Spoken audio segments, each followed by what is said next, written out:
In the winter of 1885, the Montana high country turned mean. The wind came down from the mountains like a living thing, screaming through the pines and driving snow so thick a man could barely see his own horse's ears. Cole Harlan rode alone that night, collar turned high against the bite, his Winchester heavy across the saddle. The cold had already numbed his fingers inside their gloves. He was headed back to the ranch after checking the line shacks when the first long, mournful howl cut through the storm. It wasn't one wolf, it was many. The sound rolled across the valley, low and hungry, rising and falling like a warning meant only for him. Cole reined in hard. His gelding snorted, ears pinned flat. Another howl answered, closer this time, then a chorus that made the hair on Cole's neck stand up. He knew that sound. He had heard it before. The winter his own family froze in a drifted cabin because no one came to help. He nudged the horse forward, squinting into the white blindness. A faint yellow glow flickered ahead, almost swallowed by the snow. A small line shack, the old one he hadn't used in 2 seasons. And around it, dark shapes moved. Low, quick, circling. Wolves. At least 6, maybe more. Their eyes caught the weak lantern light, like scattered coals. Cole's breath caught. He slid the Winchester free, thumbed back the hammer, and urged the horse closer. The wind tore at his coat. Inside the shack, a woman's voice rose sharp and desperate. "Stay back! I swear I'll shoot!" Then a child cried out, small, terrified. Cole didn't think. He kicked the gelding into a lunging trot and fired. The first shot cracked like thunder. The lead wolf spun and dropped. The pack scattered for a heartbeat, then surged again, snarling. Cole fired twice more, fast. One bullet found its mark, another only wounded. A big gray brute leapt for the horse's throat. Cole swung the rifle like a club and felt the stock connect with bone. The wolf yelped and fell away. He kicked the door open with his boot. Inside, a woman stood with her back to the far wall, an old Colt shaking in both hands. She was tall, dark hair half fallen from its pins, eyes wide with the kind of fear that had already seen too much. A boy, no more than 5, clung to her skirts, face buried against her. The woman's gaze locked on Cole. For a second, neither of them moved. "You hurt?" Cole asked, voice rough from the cold. She shook her head once, quick. The gun stayed pointed at the floor now, but her knuckles were white. Cole stepped back out, finished the wounded wolf with one clean shot, then dragged the carcasses a ways from the door so the blood smell wouldn't draw the rest. When he came back in, the woman had lowered the Colt. The boy still hadn't looked up. "I'm Cole Harlan," he said. "This is my land." The woman swallowed. "Lila Sutton. We only got here 3 days ago. My husband died last fall. Accident on the trail. Left us a little patch of ground down by the creek, but the bank's already talking." Her voice cracked just a fraction. "The wolves started the night we arrived. Folks in town say I brought the bad luck with me." Cole felt something twist in his chest. He knew that kind of talk. He had heard it whispered about his own mother once, after his father and little sister died. People needed someone to blame when the land turned against them. He looked at the boy, then back at Lila. The lantern light showed the exhaustion in her face, the way her shoulders stayed squared even though she was trembling. "You can't stay here tonight," he said. "Not with the pack still out there. There's an empty cabin closer to my place. It ain't much, but it's solid and has a stove." Lila hesitated. Her eyes searched his face, wary, measuring. She had learned the hard way what trusting a stranger could cost. "I don't aim to be beholden," she said quietly. Cole gave a short nod. "Nobody's asking you to be." Just don't want blood on my conscience if those wolves come back." She looked down at her son, then gave one slow nod. They rode double on Cole's horse, the boy between them, wrapped in Cole's spare blanket. The wind howled the whole way, but the wolves kept their distance now. When they reached the old cabin, Cole built up a fire while Lila settled the child on the narrow bunk. The flames threw long shadows across the rough log walls. Cole stood at the doorway, snow still melting on his shoulders. He should have left. Instead, he lingered, listening. Lila began to sing, soft, low, a lullaby barely louder than the wind. Her voice was tired but steady, the kind of steady that came from singing through fear more nights than she could count. Something in Cole's chest shifted, small, unwelcome, but impossible to ignore. A flicker of warmth he hadn't felt in years. He told himself it was only the fire, only relief that the boy was safe. But he stayed a moment longer, one hand on the doorframe, staring out into the swirling dark. In that storm-lashed night in Montana, 1885, one gunshot had changed the fate of 3 souls.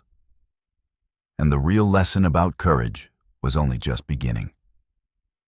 Because courage isn't always riding into the fight with a rifle raised. Sometimes it starts with letting a stranger and her fear through your door when every instinct tells you to bar it shut.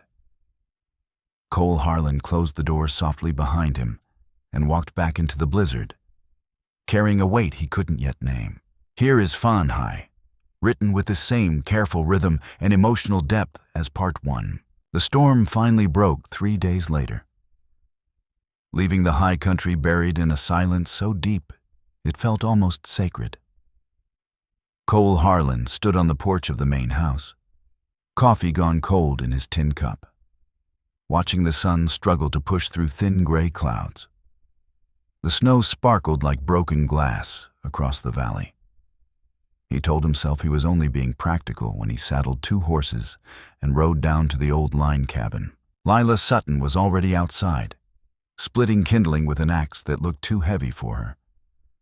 Her breath rose in steady white plumes. The boy, Tommy, sat on the step, wrapped in a blanket, carefully stacking the pieces she cut. When Cole dismounted, Lila straightened, brushing snow from her skirt. Her eyes met his for only a second before sliding away. "Morning?" he said. "Morning," she answered, voice quiet but steady. He didn't offer much explanation, just tied the horses and started working beside her, repairing the sagging corral poles, patching the leaky roof with fresh shingles he'd brought from the barn. Lila worked without complaint, learning fast. By midday, her hands were raw and blistered, but she never asked him to stop. Buck Ramsey rode up around noon, the old foreman's face creased like worn leather. He sat his horse a moment, watching the 2 of them in silence, then swung down with a grunt. "Need any help, boss?" Buck asked, though his eyes were on Lila. Cole shook his head. "We're managing." Buck gave a slow nod, but later, when Lila went inside to check on Tommy, the old man spoke low, just loud enough for Cole to hear. "Don't let old ghosts ride your shoulder too hard, Cole. That woman's got enough weight on her back already." Cole didn't answer. He kept hammering, each strike ringing sharp in the cold air. That afternoon, Finn Calder came trotting in on a skittish bay, fresh from town. The young cowboy was barely 19, all sharp elbows and louder opinions. He reined up hard when he saw Lila carrying a bucket of water from the creek. "Women don't belong out here," Finn muttered, loud enough for everyone to hear. "Especially not one dragging trouble behind her like a broke-down wagon." Lila paused, bucket dripping. She looked at Finn for a long moment, and then continued toward the cabin without a word. But Cole saw the way her shoulders tightened, the way her jaw set. Days slipped into a careful rhythm. Cole showed Lila how to read the sky for weather, how to keep the fire going through the night, how to shoot straight at moving targets instead of just pointing and praying. She listened. She learned. And little by little, pieces of her story slipped out when the work made her tired enough to forget caution. One evening, while they were mending a harness by lantern light, Lila spoke without looking up. "My husband, he wasn't a kind man, not after the first year. He drank, he hit, both me and Tommy. One night he came home meaner than usual. I took the boy and ran. Didn't stop until we crossed into Montana." Her voice stayed flat, but Cole heard the tremor underneath. He remembered his own mother's bruised wrists, the way she used to flinch at loud voices. The memory sat heavy in his chest. He cleared his throat. "I left men behind once, in the war. Got scared. Rode away when they needed me most. Some of them didn't make it home because of it." The words came out before he could stop them. He hadn't spoken of that night in 14 years. Lila looked at him then, really looked. And for a moment the air between them felt thinner, more dangerous. Then the wolves returned. It started with distant howls that grew bolder each night. One morning, Cole found 3 steers torn apart near the east pasture, their blood dark against the snow. By the end of the week, riders from town began showing up at the ranch gate, hats in hand, voices uneasy. "That woman brought the pack with her, Cole? You know it. You ought to send her on down the road before more stock dies." Cole stood on the porch, listening, saying little. Inside, something tight and angry coiled behind his ribs. He had promised himself he would never again let fear make his choices for him. But protecting the ranch had always come first. Always. That night, the wind picked up again, carrying the howls closer than ever. Cole couldn't sleep. He pulled on his coat and walked down to the line cabin, boots crunching softly in the crusty snow. He told himself he was only checking the horses. He stopped outside the window. Inside, the fire glowed warm and low. Lila sat on the edge of the bunk. Tommy curled asleep beside her. She was crying, quiet, shaking sobs that she tried to muffle against her sleeve.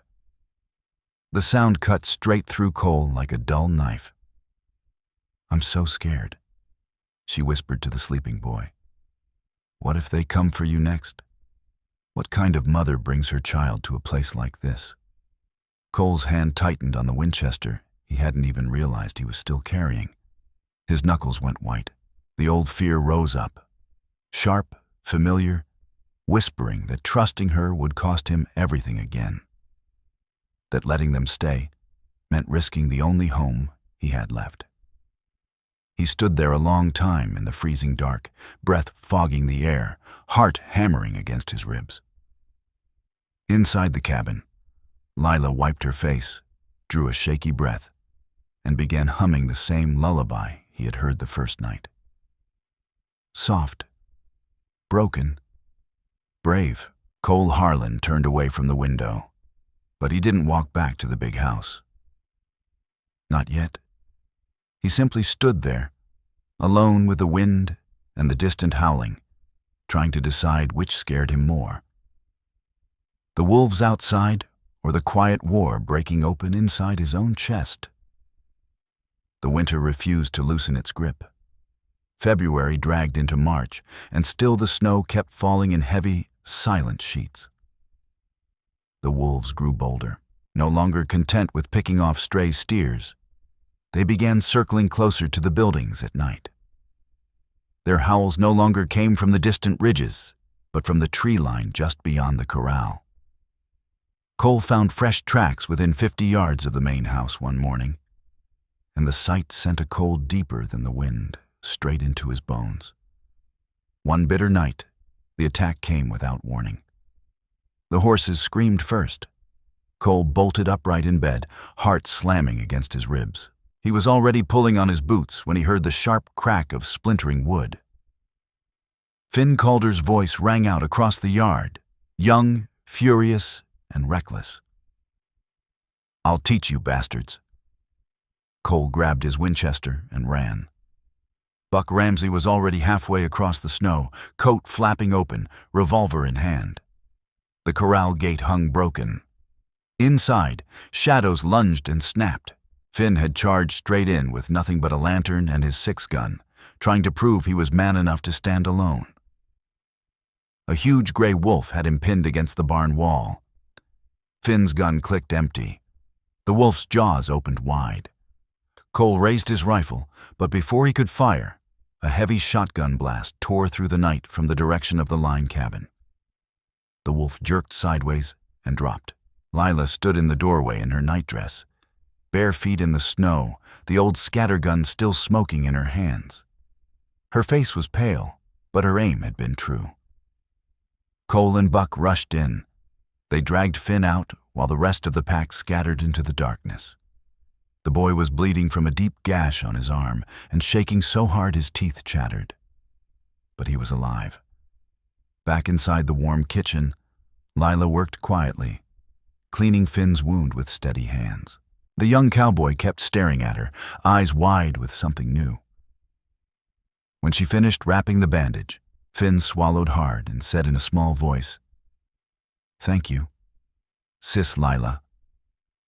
Lila paused, then gave him the faintest smile. "You're welcome, Finn."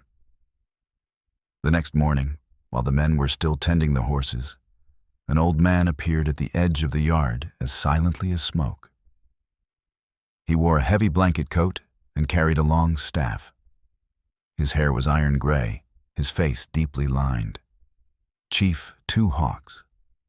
He did not speak until Cole walked out to meet him. "The wolves are not hunting," the old man said quietly. "They are following. Their leader is a scarred black male. He lost his mate and pups to traps last autumn. Now madness rides with him. Bullets will only feed the rage. You must trap the mind, not just the body." For 2 days, Chief Two Hawks stayed, showing them how to build clever snares from rope and fallen limbs, how to mask their scent with sage and pine, how to lead the pack instead of meeting it head on. Lila listened as carefully as Cole did. Something in her seemed to ease a fraction when the old Apache spoke of balance and patience. But the fragile peace shattered on the 3rd evening. Cole had gone to the line cabin to return a borrowed bridle. The door stood slightly ajar. He heard Lila's voice inside, soft and urgent, speaking to Tommy. "You must never tell anyone, sweetheart.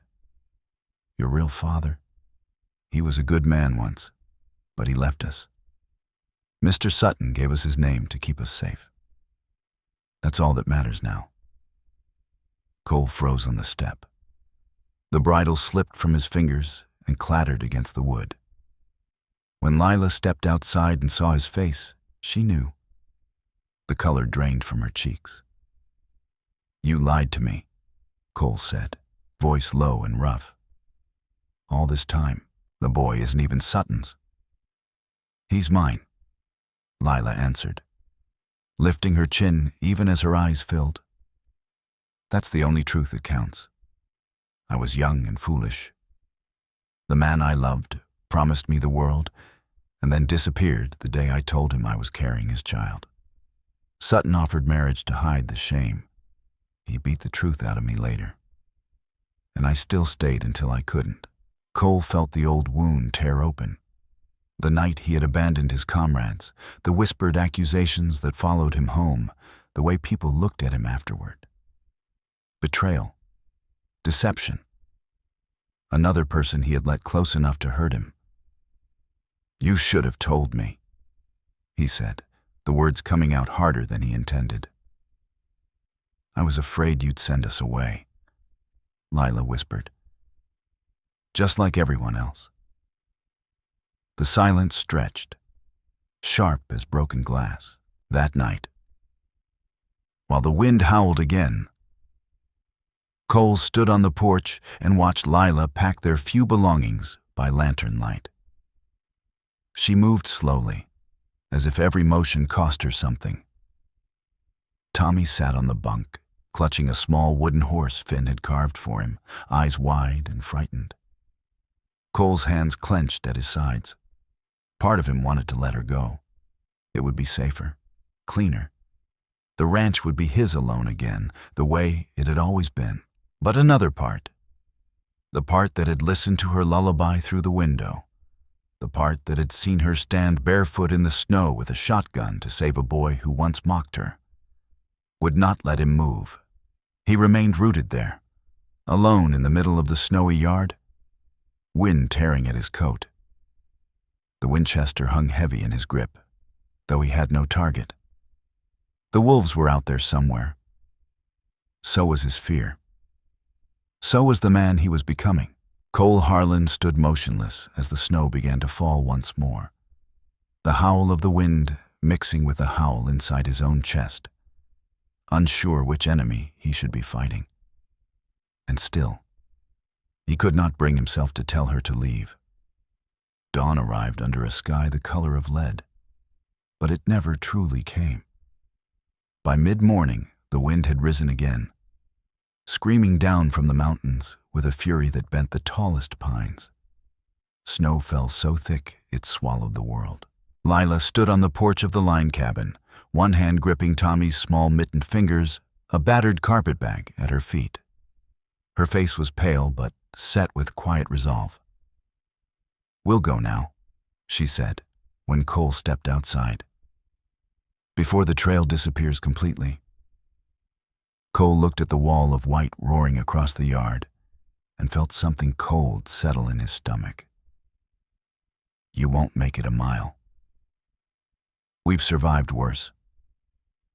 Before he could answer, the storm struck harder. The wind slammed the door of the cabin shut with a sound like a rifle shot. Snow drove sideways, blinding. Cole took one step forward, then another, and gently took the bag from her hand. "You're staying," he said. It wasn't a question. "Both of you, in the main house. I won't have your deaths on me." Lila searched his face for a long moment. Then, with a small nod that cost her pride, she let him lead them through the blinding white toward the big log house. For 3 long days, the blizzard held them prisoner. Snow piled against the doors and windows until the world outside vanished. Inside, the fire burned low and steady while 5 people learned how to share the same small space without tearing each other apart. Chief Two Hawks sat closest to the hearth, his old hands carving a small wooden wolf from a piece of pine. One evening, as the wind howled like a living thing, he began to speak in his quiet, measured voice. Long ago, a warrior lost his wife and children to an enemy raid. Instead of grieving, he chose rage. He became the wolf he hunted, bitter, alone, hunting everything that moved. In the end, the only thing he killed was himself. The Apaches say, a man who cannot forgive turns into the very monster he fears. Cole stared into the flames, jaw tight. The words sank deep. Later that same night, Buck Ramsey found Cole sitting alone on the edge of the bunk in the back room. The old foreman poured 2 cups of coffee and handed one over. "I lost my wife and boy to cholera back in '68, Buck said softly. "I told myself I was being strong by never speaking of them. Built walls so high nobody could reach me. Took me 10 years to realize I wasn't protecting myself. I was just dying slower." He looked at Cole with tired, kind eyes. "Pride makes a poor blanket in the winter, son." On the second night, a frantic pounding came at the door.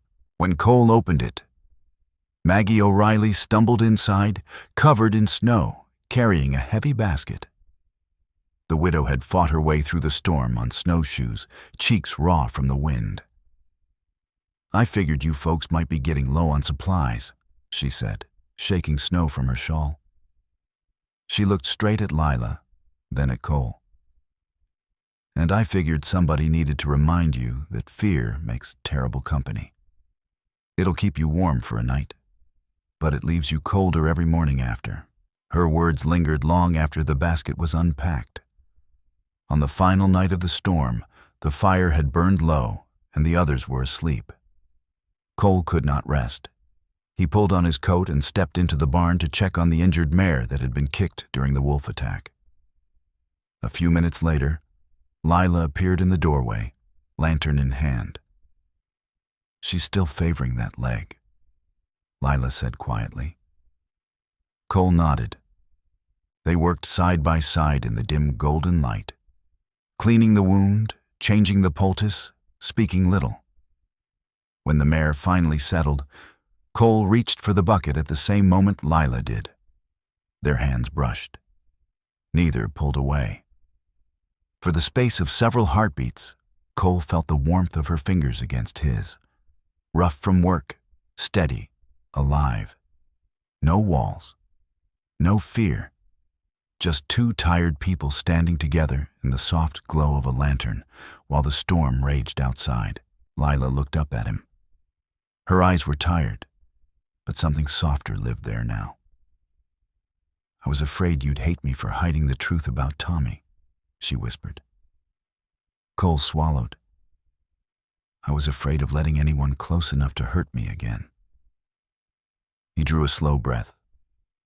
"The night I rode away from my comrades, I told myself I was saving my own skin.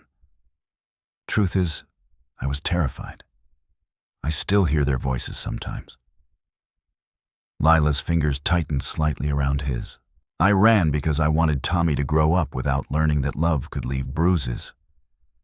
I lied because I was scared you'd see us the way the rest of the world did, broken, shameful." She paused. "But I'm tired of running, Cole." They stood like that a long time, hands still touching, the only sound the quiet breathing of the horses and the distant moan of the wind. When the storm finally broke on the morning of the fourth day, pale sunlight filtered through the windows. Cole stepped outside and breathed in air that tasted clean for the first time in weeks. He turned back toward the house. Lila had fallen asleep in the big chair by the hearth. Tommy curled against her side under a heavy quilt. A small, peaceful smile rested on her lips, the first he had ever seen. Cole stood in the doorway for a long while, just watching her.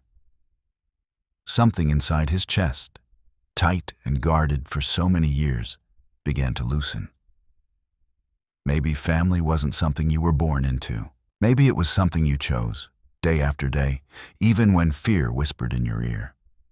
For the first time in longer than he could remember, Cole Harlan felt the faint, fragile warmth of hope stirring beneath his ribs. The snow finally surrendered in late April. Warm winds swept down from the mountains, turning the drifts into rushing streams and uncovering the greening earth beneath. With the thaw came decision. The black wolf still haunted the ridges, its howls sharper now, more desperate. Cole knew they could not wait any longer. On a pale morning, the five of them gathered in the yard. Cole, Lila, Buck Ramsey, Finn Calder, and Chief Two Hawks. They spoke little as they saddled the horses and checked their gear. Finn's arm was still bandaged, but the boy carried himself differently now. Quieter, steadier. Lila rode beside Cole without being asked. Her rifle rested across her saddle, and her eyes held a quiet resolve that made Cole's chest tighten. The hunt lasted 2 long days and 2 bitter nights. They tracked the big black male high into the broken country, where the land fell away into steep ravines. On the second afternoon, Finn's horse slipped on loose shale. The boy pitched sideways toward the edge of a sheer drop. Cole lunged without thinking, grabbing Finn's coat and hauling him back with all his strength. The sudden weight twisted Cole hard. Pain exploded through his left shoulder as something tore deep inside. He gasped, but kept his feet. blood already soaking through his shirt.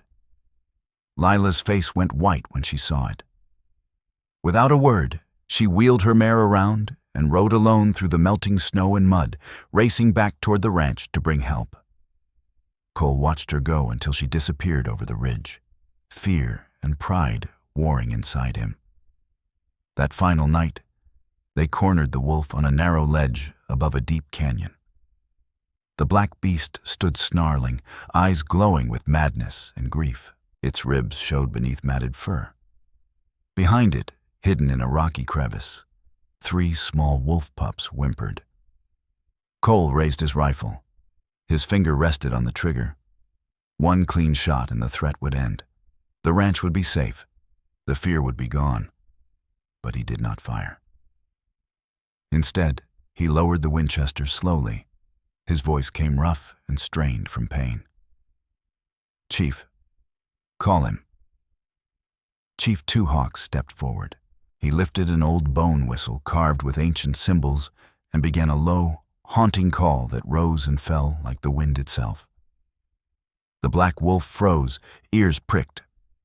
For a long moment, the animal stood trembling between rage and memory. Then, slowly, it turned. With one last look at the men, it gathered its pups and melted into the shadows, leading them away from the ranch and deeper into the wild country where they might still survive. No one spoke for a long time. When they rode back down the mountain the next morning, Cole's shoulder was bound tight and throbbing with every step of the horse. Lila rode close beside him the whole way, her hand occasionally brushing his arm, as if to remind herself he was still there. Word of what happened spread quickly through the valley. For the first time, the people of the small town looked at Lila Sutton differently. No longer with suspicion, but with quiet respect. They gathered one soft evening behind the general store and held a simple supper under lantern light. Men tipped their hats to her. Women brought plates of food and shy smiles. Someone even played a quiet fiddle tune while children ran between the tables.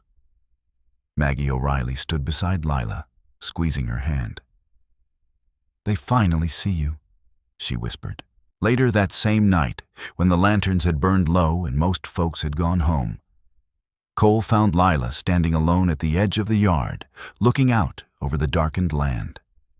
He walked up behind her, moving carefully because of his injured shoulder. "I don't want you to stay because you have nowhere else to go," he said quietly. "I want you to stay because I'm asking you to. Because I want to build something real here.